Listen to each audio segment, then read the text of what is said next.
The Big Ten and the SEC are back to their old tricks where they're trying to alter the college football playoff in a situation where it benefits them more than it benefits anybody else in the sport or the sport as a whole. So let's talk about it, because I think there are a couple of things that the SEC and the Big Ten have gotten right in their quest to make the college football playoff completely advantageous for them. And I think there are some things that they have undeniably gotten wrong. So let's start with what they've got right. There's a push in the SEC, in the Big Ten, and I would guess that this is more from the Big Ten than the SEC if I had to put an estimate on it, that they want to get rid of the conference championship games, which I'm in favor of. One, conference championship games stink. And I think that most people outside of the SEC know that deep down conference championship games stink.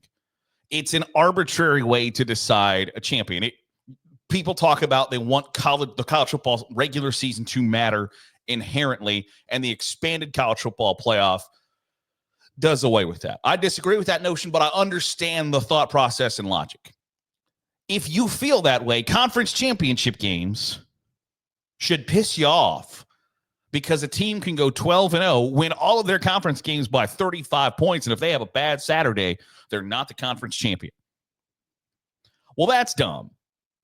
If they lose to somebody who had lost 1 or 2 games or who got their ass kicked by somebody else during the regular season, if Oregon in 2024 wins all of their Big Ten games by 35 points and then has a bad Saturday against Penn State and Indianapolis, they're not the conference champion? That feels like a stupid way to crown a champion. And conference championship games, especially now in an 18-team or 16-team super conference era, there's no real way to tell who deserves to get into the title game, because the schedules are never going to be even. You're never going to be comparing apples to apples anymore. And so in each and every season, you will have the ability to say, well, that's not fair because XYZ. It's not fair because we had to play a tougher schedule. They didn't have to play as tough a schedule. They didn't have to travel 4 time zones or whatever. It's all arbitrary, and I think it's somewhat bullcrap. And we used to not look at the fact that it was arbitrary, but I think like the Big Ten championship game in 2020 really highlighted how arbitrary it was. Now, obviously, the 2020 college football season was misnomer for a number of reasons. But before the season, the Big Ten says, like, hey, to make the conference championship, you have to do X, Y, Z. And due to no fault of their own for Ohio State did not meet the qualifications for X, Y, Z. They were not eligible to play in the Big Ten championship game. But the Big Ten went, shit, this is the best chance we've got to make some money from the college football playoff. So we're going to have to put them in. Sorry, Indiana, we're going to screw you here. And did they screw Indiana? 100%. Absolutely, unequivocally, without a doubt, they screwed Indiana in the 2020 Big Ten season. You say you've got to play this amount of games. Ohio State wasn't able to field a team against Illinois because they had the Rona. Now, I'm not a conspiracy theorist. I don't believe there's any gold in Fort Knox. I think Stevie Wonder ain't blind. I don't know if Kurt Cobain killed himself. And those are pretty much the conspiracy theories I believe. I could probably be talked into Michigan ducked Ohio State in 2020 to avoid getting just flat out boat raced. And that's one of my favorite, like, what ifs, because I'm here to tell you, if Ohio State plays Michigan in 2020, they beat the Wolverines by 50, and Jim Harbaugh ain't the coach in 2021. But it didn't turn out that way. I digress. In any event, that really highlighted for me the conference championship games are arbitrary. They are a useless exhibition to pretend as if this is a good way to crown a champion. All it is a TV show that Dr. Pepper pays a lot and Discover pays a lot to advertise to you. Fox pays a lot because you're going to watch an event that we bill as, holy cow, this is the granddaddy of them all. That's not the granddaddy of them all, but this is a big time event. This decides who's the champion of the Big Ten, or who's the champion of the SEC.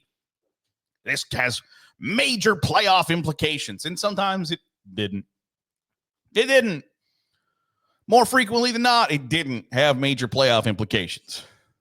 Now, I think the SEC championship game matters more to those people because there's a lot of SEC self-importance that I've talked about at length in this show, which, like, you know what? More power to you. You have earned the idea.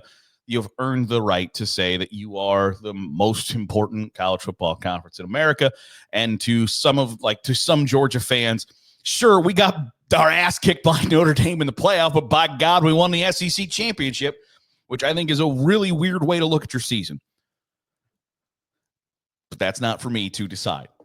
So I think conference championship games stink. And if we got rid of them and start the playoff weeks earlier, to me, that is an undeniable good thing for the college football playoff, because for college football and for the college football playoff, because right now the season is really long.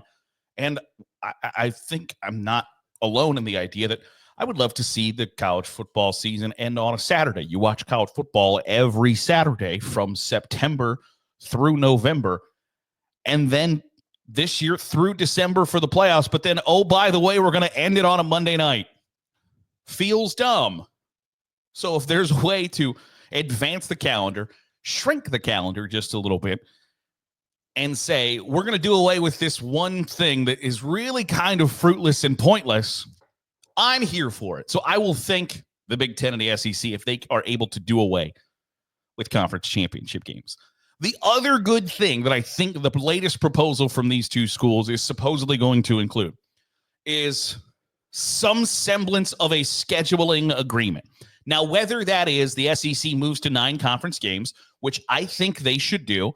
I'm not an SEC administrator, can't make that decision for them, but I do think that there should be some agreement of, are we playing 8 games or are we playing 9 conference games? Which one is it? And the Big Ten certainly feels entrenched that they are playing 9 conference games. And so I hope the SEC and every other conference that doesn't play 9 conference games gets on board and says, we're going to play 9 conference games. But I hope that a Big Ten SEC scheduling agreement means we are going to get big-time games between big-time brands, big-time programs, big-time fan bases in on-campus stadiums, because I don't think this happens enough. I don't think you get enough. Alabama is playing at Wisconsin. Texas is playing at Ohio State. Michigan is playing at Oklahoma. I don't think you get enough of those. You get them a lot in bowl games. You get them sometimes in neutral site games where Georgia's going to play somebody in a neutral site game in Atlanta. That is not a neutral site game. LSU is going to play somebody in a neutral site game in New Orleans at the Superdome. That is not a neutral site game. Just because you call it that doesn't make it so. So I want to see Florida, Georgia, LSU, Alabama, Auburn, on-campus stadiums. I want, in the Big Ten, I want to see Ohio State and Michigan and Penn State and Iowa and Wisconsin and Nebraska in campus stadiums at Ole Miss, at Missouri, at wherever. Get the games on campus. I think that's a great, undeniable good thing for college football as a whole. You need bigger matchups, bigger games, because I'm here to tell you, people love college football, and people are deeply addicted to their favorite programs. When your favorite program is playing an FCS school or a directional school or a where in the hell is that even at school, it's really easy to feign interest. It's really easy to lose interest. It's really easy to become apathetic to a program. College football is now in an entertainment world where there are millions of options. And so if people are going to choose college football, you have to provide them really entertaining matchups. For the health of the sport, I think that's a good thing. So playing either the same number of games, which I think is a non-negotiable. I think if I'm the Big Ten, I'm telling the SEC, I am not doing anything with you until we get on the same page with this issue.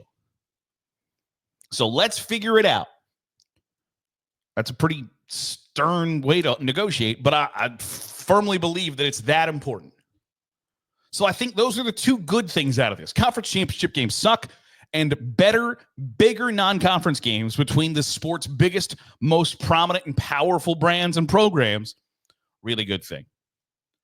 The two things, or maybe the one thing that I think sucks, is the idea that the Big Ten and SEC firmly believe that they deserve more than one automatic bid to the college football playoff. I think it shows weakness when you're trying to exude strength. Because I think if you believe that your conference is so great, that your football teams are so significantly better than everybody else, that you don't have to angle for automatic spots. You don't have to say, by God, just because I've got the Big Ten logo on my chest or the SEC circle on my chest, I am therefore better than. The idea that the fourth best team in the SEC is immediately and intricately better than the second best team in the ACC or the Big 12 is poppycock to me. That's ridiculous. Can it be true? Yes, 100%. Is it definitively true? Is it definitively true that whoever finishes in fourth place in the Big Ten or SEC is definitively better than the second best team in the ACC or the Big 12? No, it's not. It's 100% not the case. And so I think that's a ridiculous, self-serving argument to make. And I don't generally like ridiculous, self-serving arguments.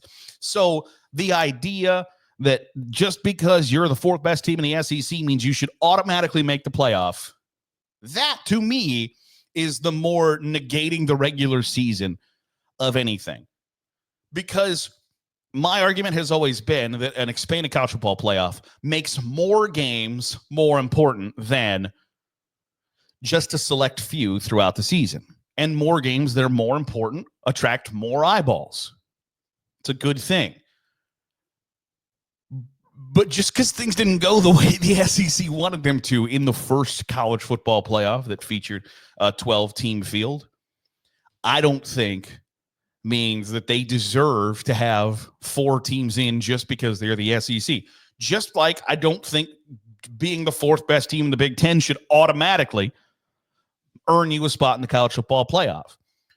I think spots in the college football playoff should shockingly, and this is a wild one, be earned on the field.